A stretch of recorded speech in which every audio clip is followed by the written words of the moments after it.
Udah siap Zulkifli? Mana? Skripsinya mana? Udah disiapin. Oke. Kita buka ya untuk sidang skripsi ini dengan bacaan surat Al-Fatihah. Al-Fatihah.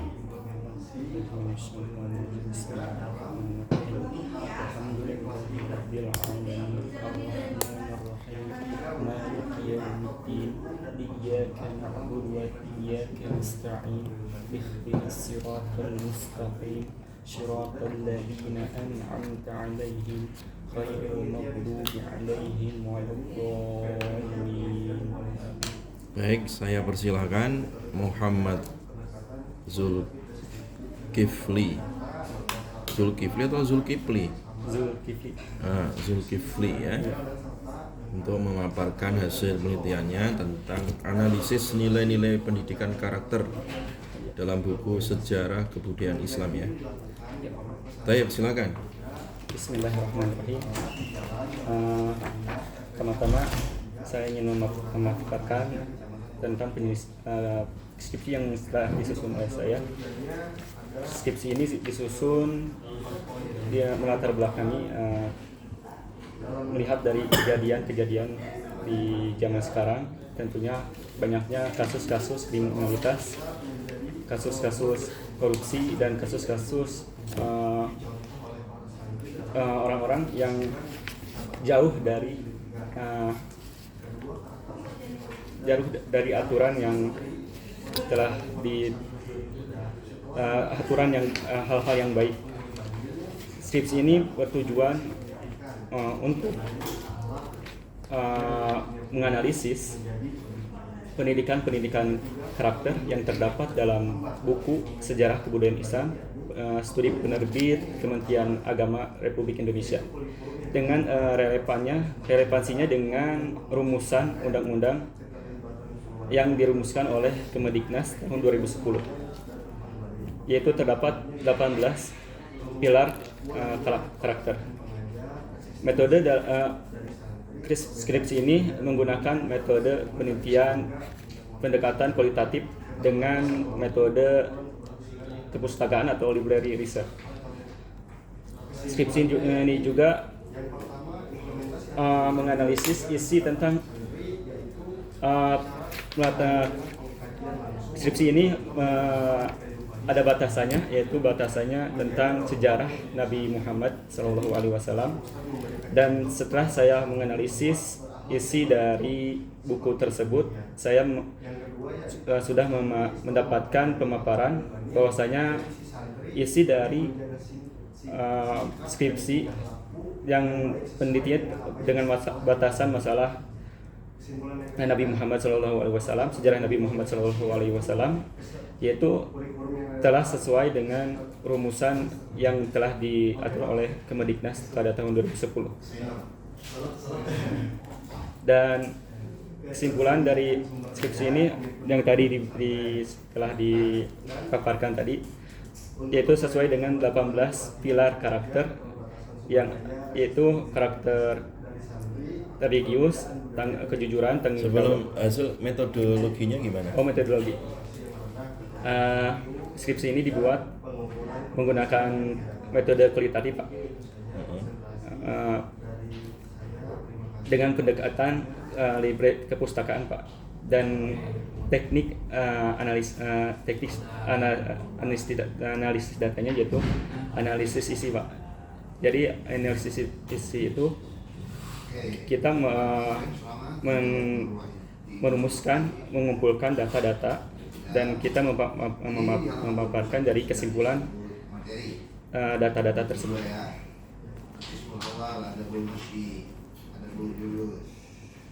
Namanya metode apa?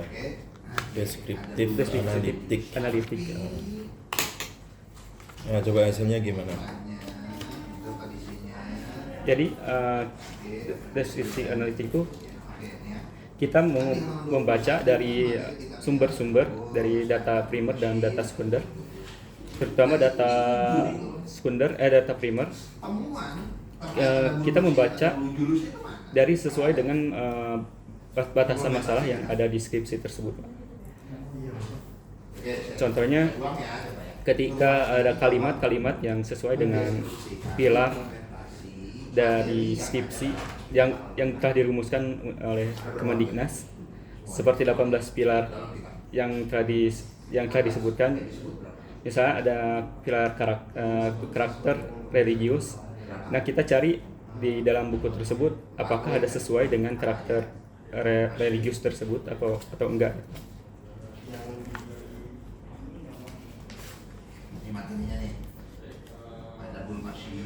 Ya, lanjut.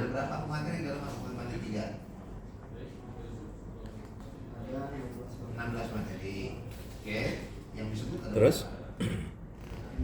Dan hasil penelitian dari disebutkan hasil penelitian tersebut menunjukkan bahwa pendidikan karakter yang termuat dalam buku Sejarah Kebudayaan Islam di penerbit Kementerian Agama Republik Indonesia sesuai dengan yang dirumuskan oleh Kemendiknas tadi, yaitu itu siapa penulisnya? yang penulis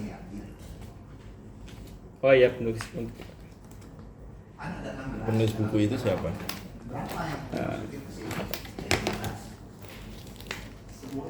Buku ini, buku Sejarah Kebudayaan Islam, saya saya menganalisisnya terdapat dari 4 buku, Pak. Jadi Ada di bawah nggak bukunya? bukunya di bawah. Coba lihat. Simpulannya dari materi yang disebutkan. Yang pertama dari buku Jalannya santri jadi bagaimana?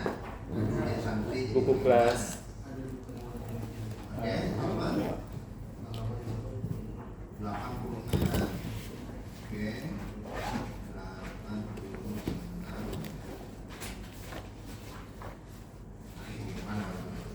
buku kelas 4, yaitu ditulis oleh Bahren Ahmadi pada tahun 2020.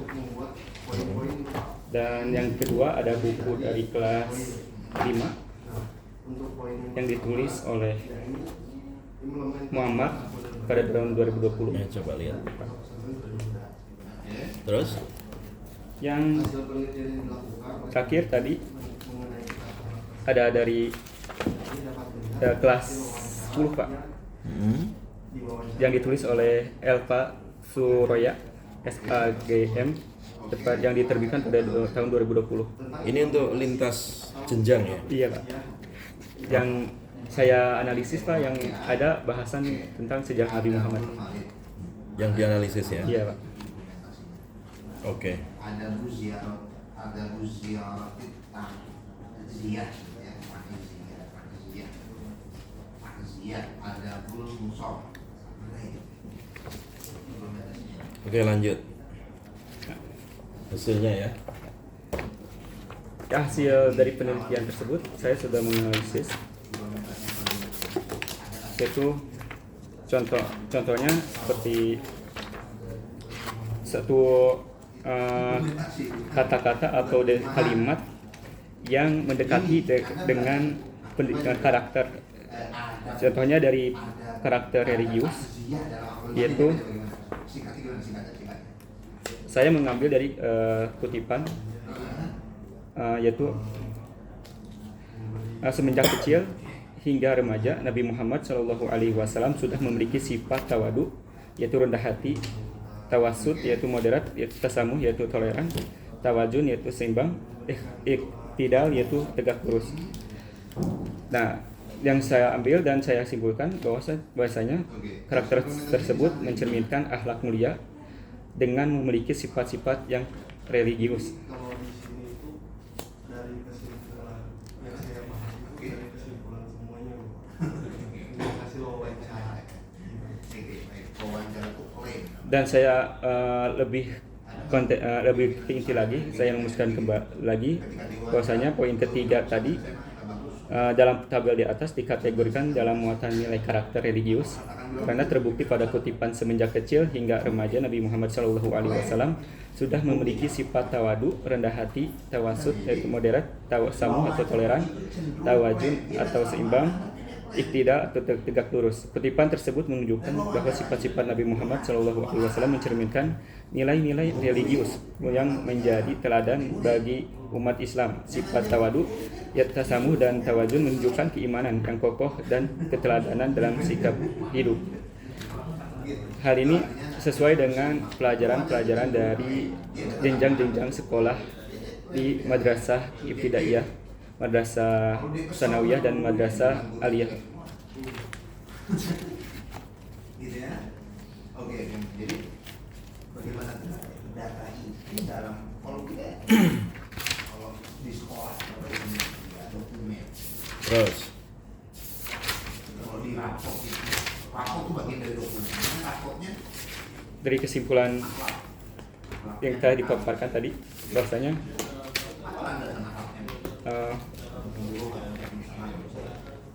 yang kamu teliti cuma nilai 1 religius saja. ada 18 nilai karakter, Pak. Terus yang lainnya gimana? Yang lainnya seperti bukan klaim gitu. eh, Ya, ini wawancara itu oke dari tambahan. Anda harus buktikan dulu dokumen. seperti religius, jujur, toleransi, disiplin, kerja keras, kreatif, mandiri, demokratis, rasa ingin tahu, semangat kebangsaan, cinta tanah air, menghargai prestasi, bersahabat atau komunikatif, cinta damai, gemar membaca, peduli lingkungan, peduli sosial, dan tanggung jawab. Terus yang kamu analisa dari buku itu seperti apa? Dari nilai-nilai yang lain tadi. Oh iya. Dari contohnya dari nomor 2 yaitu nilai karakter kejujuran.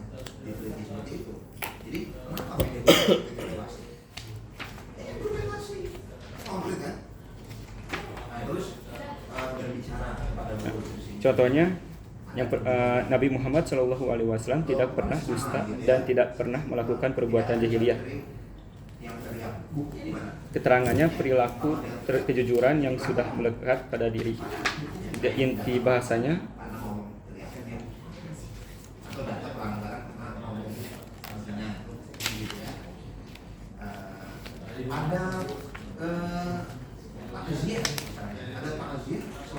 dalam tabel 1 tersebut dikategorikan sebagai karakter kejujuran, yaitu terbukti pada kutipan Nabi Muhammad SAW tidak pernah dusta dan tidak pernah melakukan perbuatan jahiliyah. Kutipan tersebut menegaskan bahwa Nabi Muhammad SAW tidak pernah berdusta dan selalu menjauhi perbuatan jahiliyah, yang mencerminkan nilai kejujuran sebagai karakter utama dalam dirinya. Kejujuran adalah salah satu sifat mulia yang menjadi dasar dari kepercayaan masyarakat terhadap beliau, baik sebelum maupun setelah masa kenabiannya.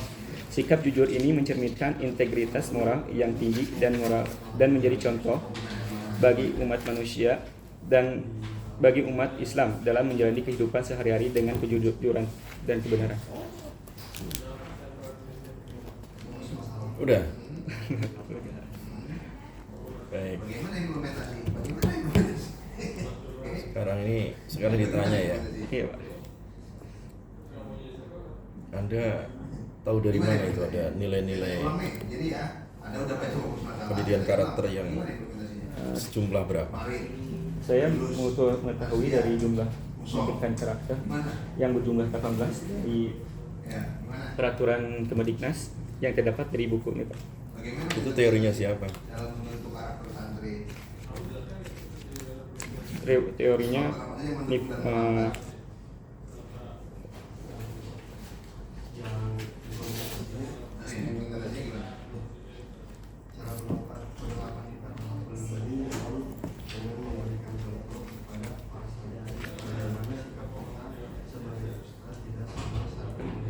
Kenapa kok 18 enggak 30 misalnya? aturan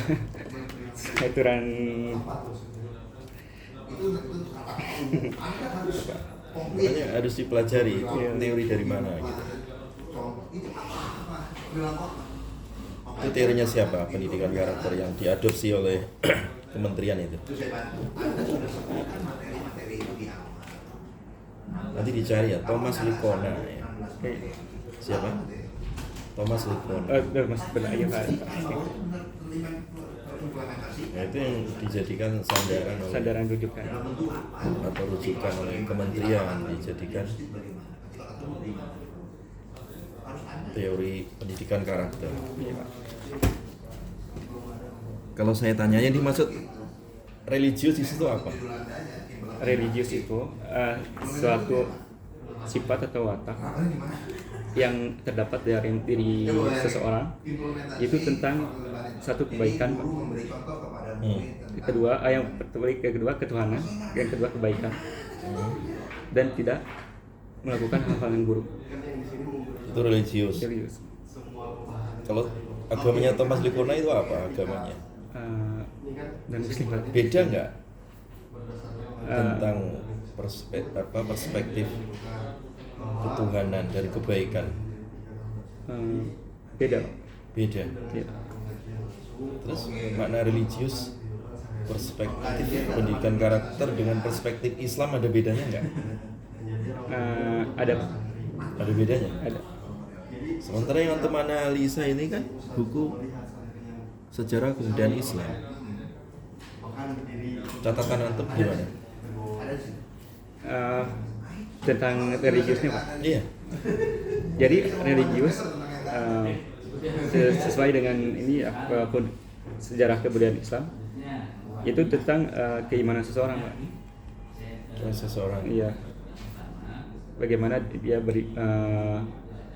bertuhan, beribadah pada Allah, dan ciri-cirinya tentang kehidupannya bagaimana gitu. Sementara yang maksud Thomas Likona nggak seperti itu. Iya. Betul nggak? Iya Pak. Terus Anda sebagai peneliti itu melakukan pendekatan apa? Kritis. Oh, iya. Harus ada kasih catatan gitu yang dimaksud religius di sini. Iya Pak. Harus ada catatan. Paham kan? Iya Pak. Di catat. Anda bawa pulpen ya.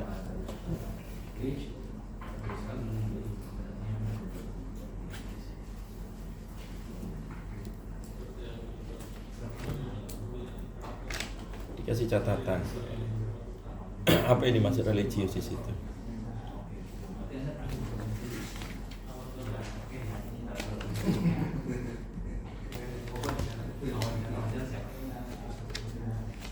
Nah, terus tentang teori karakter yang diungkapkan oleh Thomas Likona itu, menurut antum seluruhnya benar atau salah?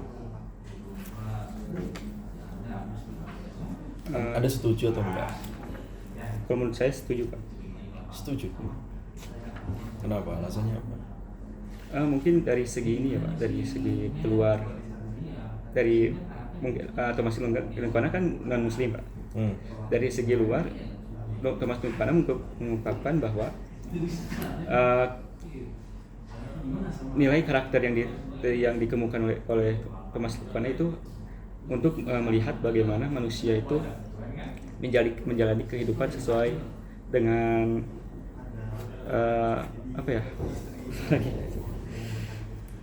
dengan urusannya. Sementara dalam Islam tuh perbedaannya tuh lebih ke memperdalam ke agama Pak. Bedanya apa itu? Misalkan saya bilang di situ ada jujur, Iya Pak. tanggung jawab. Iya. Sama nggak dalam perspektif Islam? Sama Pak. Sama. Sama. Contohnya apa? Kalau jujur tuh contohnya Pak, contoh gitu kan. Seseorang yang contoh konkretnya gini, seseorang yang menemukan sebuah benda di jalan, lalu dia dengan kejujurannya mengumumkan benda tersebut punya siapa, dan ada orang yang sedang nyari, dan yang si A nyari barang tapi si B menemukan. Nah, kasus dari si B itu melalui kejujurannya dia tuh mengembalikan barang ke si A. Kalau tidak jujur berarti si B tidak mengembalikan barang. Nah, si A yang mengembalikan barang itu Muslim atau non Muslim? mungkin saya tarik misalnya non muslim Pak. Non muslim. Misalkan satu non muslim, satu muslim, sama-sama mengembalikan barang. Iya Pak. Dia nggak mau mengambil itu barang karena bukan hak milik. Dia jujur kan? Iya jujur. Yang membedakan apa? Membedakan Sama-sama mengembalikan. Iya. Ya, Beda nggak? Perspektifnya, worldview-nya, paradigmanya. Sama sih Pak. Sama sih. Sama. Iya. Satu atas nama Yesus, satu atas nama Allah. Beda nggak? Ya perbedaannya di situ sisi agama Pak. Iya. Itu beda. Iya. Yang membedakan apa tuh? Yang Worldview-nya. Iya. Nah, gitu. Perspektif. Nah, itu yang membedakan teorinya Thomas Likona. Iya. Dengan teori Islam. Sama-sama jujur. Sama jujur. Iya kan? Sama-sama mengembalikan barang, tapi perbedaannya apa? Nah itu worldview-nya. Ya. Lihat. Religius juga sama gitu kan ya. Iya Pak. Yang membedakan apa? Worldview-nya. Betul kan? Iya benar Pak. Sama-sama bertuhan. Iya Pak. Kan Tuhannya beda. Iya. Apa yang bedakan? Worldview. Worldview Pak. Kalau seandainya Thomas Likona sebagai seorang Kristen ataupun Buddha ataupun apa saja agamanya, dia bertuhan, tapi kan perspektif Tuhannya beda. Nah ini yang saya maksud nih. Maksudnya antum melakukan studi analisis itu ada nilai kritisnya, paham? Oh iya Pak. Itu harus antum tambahin nanti di situ. Jangan soal setuju aja, mahasiswa itu harus kritis. Peneliti itu harus kritis. Setuju pun harus apa? Dalilnya, dasarnya apa? Nggak setuju pun dasarnya apa? Terus pertanyaan berikutnya, kalau antum bicara pendidikan nih, kan? Iya. Komponen pendidikan itu apa? Apa aja yang harus dibahas di situ? Kalau bicara pendidikan, landasan, tulis. Terus apa lagi? Tujuan, kurikulum, metode dan evaluasi.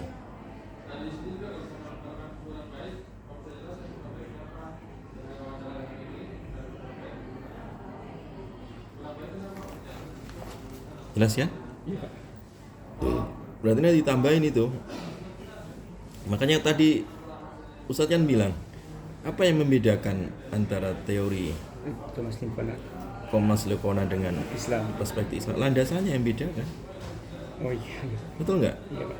Sama-sama bahas tentang religius, itu apa maksudnya? Yang bedakan nanti landasan. Terus kalau saya tanya lagi, pendidikan karakter ini untuk membuat orang itu berkarakter jujur, tanggung jawab dan seterusnya, itu metodenya apa?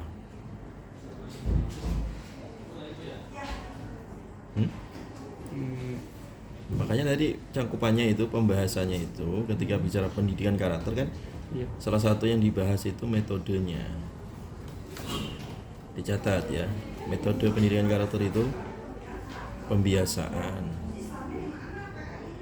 Jadi nggak akan terbentuk karakter kalau nggak dibiasakan. Yang kedua, peneladanan. Jadi dibiasakan tapi nggak ada yang ngasih contoh, salah nanti. Yang ketiga, pendisiplinan. Harus disiplin, ketat. Yang keempat, penegakan aturan.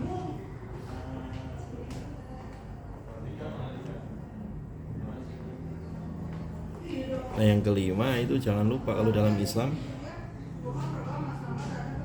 dia ada yang namanya didoakan ya, kaitannya dengan hidayah.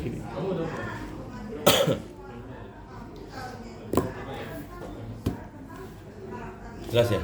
jelas. Baik, sekarang rekomendasi antum apa sarannya setelah meneliti tadi? Eh,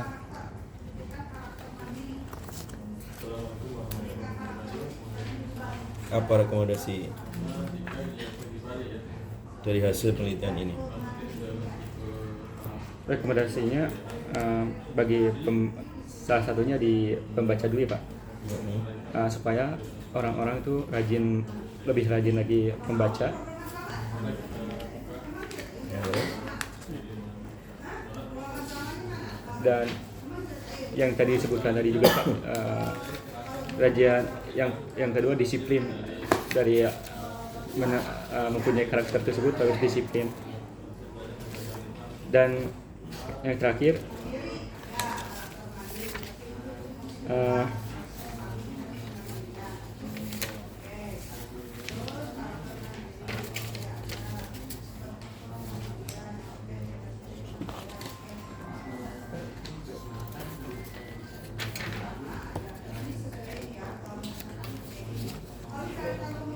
Nah, dicatat apa rekomendasi itu satu kepada pemerintah, ya kan, iya Pak.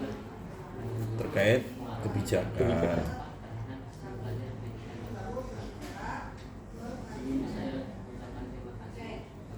Yang kedua terkait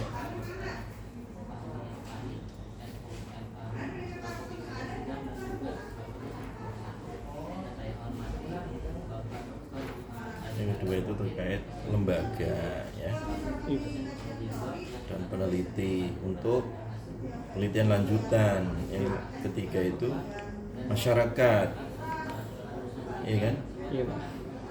terkait literasi, ya, peningkatan wawasan. Jelas ya? Jelas Pak. Cukup Zulkifli ya, nanti diperbaiki lagi ya. Iya Pak. Maaf. Ya. Mana tadi bukumu? Ini. Iya. Perbaiki lagi ya. Iya Pak. Nanti kalau sudah ketemu saya lagi perbaikan. Oke? Baik Pak. Jangan lama-lama. Iya Pak. Sebelumnya mohon maaf dan terima kasih. Iya. Kita tutup subhanallah wa bihamdika asyhadu an la ilaha illa anta astaghfiruka. Ya, assalamualaikum warahmatullahi wabarakatuh. Iya Pak. Ya.